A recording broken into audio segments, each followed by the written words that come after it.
नमस्कार, मैं अंजलि मिश्रा, स्वागत है आपका हमारे चैनल में। आपको बता दें कि कल ही की बात है जब पंजाब के जाने माने सिंगर सिद्धू मूसेवाला की जो है दिन दहाड़े गोलियों से भूनकर हत्या कर दी गई। इस दौरान आपको बता दें कि वहां पर कई सारे वीडियोस निकलकर सामने आए जिसमें इस विभत्स दृश्य को देखा जा सकता है। और इस दौरान आपको बता दें कि AK-94 का इस्तेमाल किया गया। एक के बाद एक 30 राउंड फायरिंग जो है सिद्धू मूसेवाला की गाड़ी पर की गई, जिसके बाद मौके पर ही सिद्धू मूसेवाला की तो मौत हो गई, लेकिन उनके साथ जो लोग थे वो गंभीर रूप से घायल हो गए, जिनका अस्पताल में इस वक्त इलाज चल रहा है। तब आपको बता दें कि सब फेमस सिंगर सिद्धू मूसेवाला की मौत की खबर सामने आई तब पंजाब में सियासी भूचाल देखने के लिए मिला। लॉ एंड ऑर्डर पर सवाल उठने लगे और एक और बात जो सबके जहन में आकर बैठ गई वो ये थी कि कल ही की बात थी जब भगवंत मान की सरकार ने सिद्धू मूसेवाला समेत 424 VIPs की सिक्योरिटीज हटा दी और आज ही के दिन इन्हें मौत के घाट उतार दिया गया, वो भी दिन दहाड़े दिन के वक्त में, जिसके फुटेज भी CCTV में कैद हुए। तो साफ तौर पर इसे लेकर लॉ एंड ऑर्डर का सवाल उठने लगा। कांग्रेस से लेकर हर विपक्षी पार्टी, आम आदमी पार्टी की सरकार भगवंत मान की सरकार को निशाना बनाती नजर आई। इसी बीच हम आपको बता दें कि शिरोमणि अकाली दल के अध्यक्ष सुखबीर सिंह बादल जो है वो इसे लेकर पंजाब गवर्नर से उन्होंने मुलाकात की और इसके बाद इससे जुड़ी हुई बहुत सारी डिटेल उन्होंने अपने official Twitter handle Sukhbir Singh Badal वाले पर उन्होंने साझा की, जिसपे उन्होंने साफ तौर पर सिद्धू मूसेवाला की मौत का जिम्मेदार भगवंत मान को ठहराया। और क्या कुछ कहा है उन्होंने, इसके बारे में आइए हम जरा आपको विस्तार से बता देते हैं। आपको बता दें कि सुखबीर सिंह बादल ने कहा कि सिद्धू मूसेवाला की मौत के लिए सीधे तौर पर CM भगवंत मान जिम्मेदार है। उनके खिलाफ पद की शपथ का उल्लेख करने और मूसेवाला के साथ साथ श्री अकाल तख्त जत्थेदार और आप पोर्टल पर राजनीतिक नेताओं की सुरक्षा वापस लेने वाले के गोपनीय जानकारी जारी करने के लिए मामला दर्ज किया जाना चाहिए। उन्होंने कहा कि पंजाब के राज्यपाल से मिले और उनसे भगवंत मान को बर्खास्त करने का आग्रह किया है। उन्होंने कहा कि उनके कार्यालय से उन्हें बर्खास्त करने का हमने आग्रह किया है। वो CM बने रहने के लायक नहीं है। वो राज्य को फिर से अराजकता के काले दिनों में धकेल रहे हैं। हम मूसेवाला की हत्या की NIA जांच की मांग करते हैं क्योंकि PBI के मामले में न्याय देने के लिए आप सरकार पर हमें, यानी आम आदमी पार्टी की सरकार पर हमें बिल्कुल भी भरोसा नहीं है। जब से ये सरकार आई है मान साहब की, तब से पंजाब के अंदर कानून नाम की कोई चीज़ नहीं है और इस सरकार के अंदर कोई दिन ऐसा नहीं है जिस दिन कत्ल नहीं हो रहा।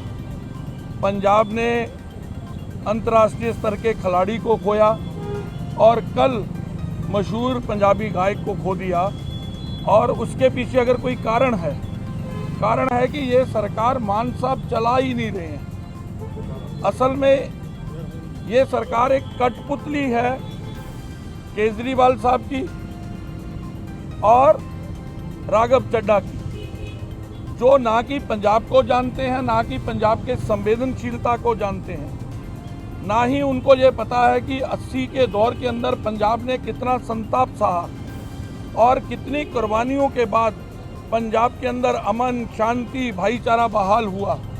लेकिन ऐसी सरकार तुरंत जानी चाहिए और इस सरकार को डिसमिस करना चाहिए। उन्होंने कहा कि हम प्रमुख हस्तियों से सुरक्षा कवर को वापस लेने के आदेश में की गई चूक की जांच हाई कोर्ट के वर्तमान न्यायाधीश से कराने की भी मांग करते हैं। साथ ही साथ उन्होंने कहा कि बिना सुरक्षा समीक्षा समिति की बैठक के लिए CM ने एक तरफा जो है फैसला ले लिया, इसकी भी हम आलोचना करते हैं। इस चूक के लिए जिम्मेदार अधिकारियों के खिलाफ भी कार्रवाई की जानी चाहिए।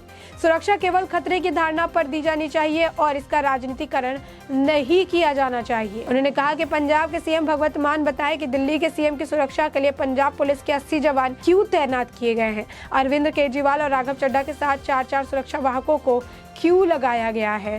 तो साफ तौर पर देख सकते हैं, आपको बता दें कि सुबह से जिस तरीके से इस पर अगर अपडेट हम कहें कि जो सिद्धू मूसेवाला है उनकी मौत के बाद जो अपडेट अगर हम कहें आपको, तो लगातार अरविंद केजरीवाल, राघव चड्ढा और भगवंत मान के ऊपर सवाल खड़े किए जा रहे हैं कि 40-40, 80-80 जो लोग हैं, जो सुरक्षा बल है, उनकी तैनाती अरविंद केजरीवाल और राघव चड्ढा के लिए की जाती है, जिनकी सुरक्षा की जिम्मेदारी जो है दिल्ली की सुरक्षा जो फोर्स है उनके लिए है। लेकिन इसके बावजूद यहाँ पर इन्हें इतनी सारी जिम्मेदारी, इतनी सारी सुरक्षा प्रोवाइड की जाती है और ऐसे एक व्यक्ति जिसके पास बुलेट प्रूफ गाड़ी तो उसे दी गई है, जानते हुए कि उसकी जान को इतना खतरा है, इसके बावजूद वहां से सुरक्षा हटाने के पीछे कौन जिम्मेदारी लेता है। भगवत मान लगातार सिचुएशन को संभालने की कोशिश कर रहे हैं, लेकिन सिचुएशन आज के वक्त में पंजाब में आउट ऑफ कंट्रोल होती नजर आ रही है।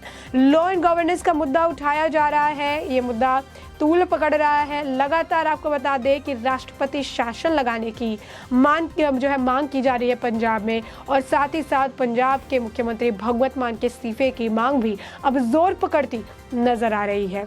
वहीं आपको बता दें कि तजिंदर पाल सिंह बग्गा की तरफ से भी से ट्वीट है, उन्होंने लिखा था अरविंद केजरीवाल ने सिद्धू मूसेवाला की सिक्योरिटी हटाई और 24 घंटे में उनकी हत्या हो गई। अब जो जांच से पता चल रहा है कि केजरीवाल संचालित तिहाड़ जेल में इस हत्या की साजिश रची गई है और केजरीवाल संचालित तिहाड़ जेल से ही फोन कर हत्या का आदेश दिया गया है। यानी साफ तौर पर आप देख सकते हैं अरविंद केजरीवाल पर बड़ा आरोप जो है देखने के लिए मिल रहा है। भगवत मान की सरकार पर एक के बाद एक आरोप लगाया जा रहा है। सिद्धू मूसेवाला की मां ने भी कई सारे जो आरोप है वो भगवत मान की सरकार पर लगाए हैं। पंजाब के लॉ एंड ऑर्डर को लेकर लगातार सवाल खड़े किए जा रहे हैं और पंजाब की अभी के फिलहाल की जो सरकार है उसे बर्खास्त कर वहां पर जो है राष्ट्रपति शासन लगाने की भी मांग की जा रही है। यही नहीं, आपको बता दें कि कांग्रेस लगातार आम आदमी पार्टी पर सवाल खड़े कर रही है। अब प्रियंका गांधी वाड्रा की तरफ से भी लेकर अब लगातार ट्वीट देखने के लिए मिल रहा है। उन्होंने भी कहा कि सिद्धू मूसेवाला जी एक प्रतिभावान कलाकार थे जिन्हें पूरी दुनिया और देश से पंजाब का नाम रोशन किया था। आम आदमी पार्टी की सरकार ने पंजाब की कानून व्यवस्था को जंगल राज में बदल दिया है और सुरक्षा व्यवस्था को राजनीतिक पसंद नापसंद के हवाले कर दिया है। उन्होंने कहा कि कांग्रेस पार्टी अपने एक एक नेता और कार्यकर्ता को यकीन दिलाना चाहती है कि हम अपनी पार्टी के निष्ठावान नेता की न्याय की लड़ाई की आवाज़ को पुरजोर तरीके से उठाएंगे। तो साफ तौर पर आप देख सकते हैं कांग्रेस लगातार जो है इस मामले को उछाल रही है, लगातार इस मामले को उठाया जा रहा है और इस दौरान उठाने वाले जो व्यक्ति हैं जो इस मुद्दे को रिलेट कर रहे हैं, उन्होंने तो प्रधानमंत्री नरेंद्र मोदी की सुरक्षा में चूक को लेकर भी जो है इसे जोड़ दिया है। सुनील यादव के अगर ट्वीट की बात करें तो उन्होंने उस वक्त की एक तस्वीर साझा की जब प्रधानमंत्री का काफिला 15 से 20 मिनट तक एक हाईवे पे फंसा हुआ था। उसको उन्होंने साझा करते हुए लिखा कि जब पीएम मोदी जी के 20 मिनट सड़क पर फंसे रहे थे और कहा था कि अपने सीएम से कहना कि मैं जिंदा लौट आया, तब कांग्रेसी मजाक उड़ा रहे थे। आज कानून व्यवस्था को चौपट बता रहे। कानून व्यवस्था तब भी खराब थी और आज भी बर्बाद है। भगवत मान सुरक्षा क्यों हटाई और लिस्ट सार्वजनिक क्यों की। यहाँ पे आपको बताया कि भगवत मान सरकार के ऊपर कई सारे जो मामले हैं आरोप लगाए जा रहे हैं। सबसे बड़ा आरोप ये लगाया जा रहा है कि उन्होंने पहले तो जो सुरक्षा व्यवस्था हटाई उसका उन्होंने फैसला अकेले ले लिया। इसे लेकर प्रॉपर मीटिंग होनी थी, चर्चा होनी थी, उसके बाद हटाया जा रहा था, लेकिन चीप पब्लिसिटी की वजह से उन्होंने बिना मीटिंग किए ही अपने पावर का इस्तेमाल करते हुए सुरक्षा हटा दी। दूसरा, उन्होंने सुरक्षा हटाने के बाद जिन 424 वीआईपीज़ की उन्होंने सुरक्षा हटाई है उनके लिस्ट को भी उन्होंने सार्वजनिक कर दिया, यानी सबको साझा कर दिया कि अब अगर आपको कुछ एक्शन लेना है इनके खिलाफ तो आप ले सकते हैं। क्यों? क्योंकि हमने इनके हिसाब से सिक्योरिटी हटा दी है। तो अब लिस्ट को जो उन्होंने सार्वजनिक किया इसके ऊपर भी सवाल खड़े हो रहे हैं कि आखिर भगवत मान का इरादा क्या था जो उन्होंने लिस्ट को सार्वजनिक कर दिया कि 414 वीआईपी और वीवीआईपी जिन्हें जरूरत थी सुरक्षा की, उनकी सुरक्षा को उन्होंने हटा दिया है, जिसकी वजह से कितना बड़ा कारनामा जो है देखने के लिए मिलता है, एक बड़ा हादसा कह सकते हैं कि देखने के लिए मिला, जहां पर इस हादसे में एक बहुत ही फेमस सिंगर सिद्धू मूसेवाला को अपनी जान गंवानी पड़ गई। तो लगातार इसे लेकर ट्वीट जारी किया जा रहा है। लगातार अब राष्ट्रपति शासन की मांग से लेकर भगवत मान की सरकार को बर्खास्त करने की मांग से लेकर भगवत मान की इस्तीफे की मांग काफी ज्यादा जोर पकड़ती इस वक्त नजर आ रही है। भगवत मान से लेकर काफी ज्यादा कुछ तो बयान नहीं दे रहे हैं, वो इस मामले में शांति बनाए रखने की बात कह रहे हैं, चुपचाप रहने की बात कह रहे हैं, लेकिन ये मामला थमने का नाम नहीं ले रहा है। बता दें कि शिरोमणि अकाली दल के जो नेता हैं उनके तरफ से, यानी जो अध्यक्ष है जिनकी अभी हम बात कर रहे थे सुखबीर सिंह बादल, उन्होंने तो मुलाकात तो की ही, साथ ही उनकी तरफ से एक और बयान दिया गया। उन्होंने कहा कि पंजाब की सरकार ने अगर जो है सिद्धू मूसेवाला की सिक्योरिटी को हटाने जैसा गलत फैसला नहीं लिया होता तो आज वो शायद जिंदा होते। यहाँ पर शिरोमणि अकाली दल ने कहा कि हम चाहते हैं कि एनआईए के जरिए इस पूरे मामले की जांच करवाई जाए। साथ ही साथ उन्होंने कहा कि हमें ये पता चला है कि N94 राइफल्स से इस क्राइम को अंजाम दिया गया है, इस मौत के घाट उतारने में इस राइफल का इस्तेमाल किया गया है। और ऐसे में हम चाहते हैं कि जल्द से जल्द पंजाब की सरकार को बर्खास्त कर दिया जाए और सीएम भगवंत मान को जो है हटा दिया जाए, क्योंकि सीएम भगवंत मान आज के वक्त में अपनी ऑफिस में यानी अपने पावर में अपने पद के लिए अब इस वक्त बिल्कुल भी योग्य नहीं है, यानी अयोग्य है और उन्हें इनके पद से हटा देना चाहिए। तो लगातार ये सिक्योरिटी का मुद्दा जो है उठाया जा रहा है, लगातार इसे लेकर जो है मामला देखने के लिए मिल रहा। मजिंदर सिंह सिरसा की तरफ से भी ट्वीट है इस पर। उन्होंने कहा कि हमने आम आदमी पार्टी की जो पंजाब की सरकार है उन्होंने जो है किसी तरीके से सिक्योरिटी जो हटाई है उसके कॉन्फिडेंशियल इंफॉर्मेशन को उन्होंने साझा किया। साथ ही उन्होंने आखिर में ये कहा कि जो पंजाब की जनता है उन्होंने जो भगवंत मान है उन्हें इसलिए वोट नहीं किया ताकि वो